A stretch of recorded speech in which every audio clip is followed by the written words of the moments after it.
You know, I grew up in a very eclectic environment. I would describe it as being a product of the military-industrial complex.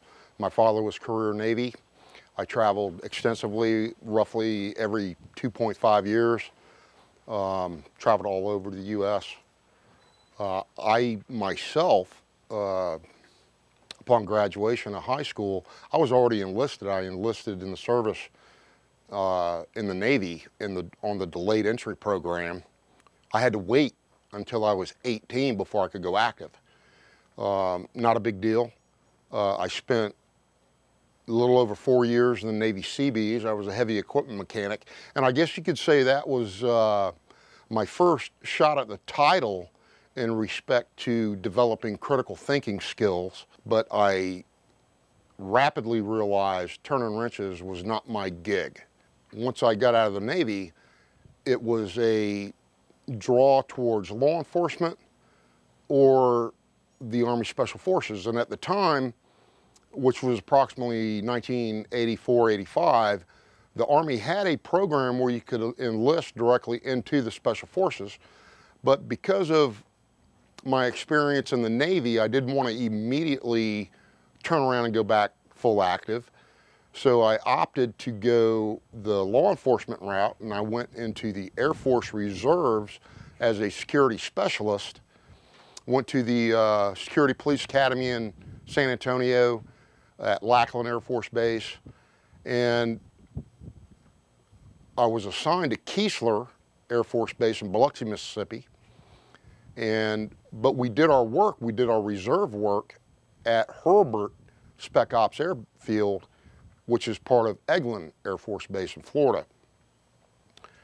Had some interaction with some SF guys during that time frame at Hurlburt. So what I did is negotiate an inter-service transfer from the Air Force to the Army. But by the time I had accomplished this inter-service transfer, the SF program for the Army was closed, so I wound up going straight leg infantry. Upon completion of advanced infantry training at Fort Benning, I went to jump school, and then I was assigned to 7th Light Infantry Division at Fort Ord, California. Went out there for almost 2 years. Went through the Army Ranger School when I was assigned with 7th ID.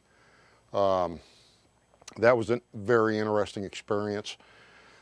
And then upon completion of the primary leadership development course, I read a small article in the base paper that SF was recruiting, and I had all the prereqs knocked out, so I applied, and then it was game over. You know, I went to the Special Forces qualification course, passed it, and spent the remaining 19 plus years of my 23-year career in the Army Special Forces.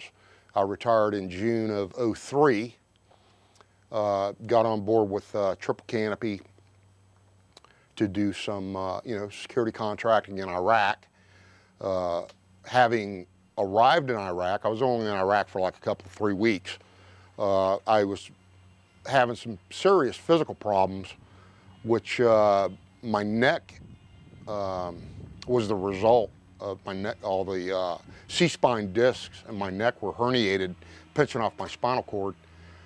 So 2 weeks to the day of returning from Iraq, I was on the table for 9.5 hours, having my neck replaced. I've got a cage in the front, 2 rods in the back, and 20 screws. They replaced the discs with cadaver bone spacers, so I got my height back. And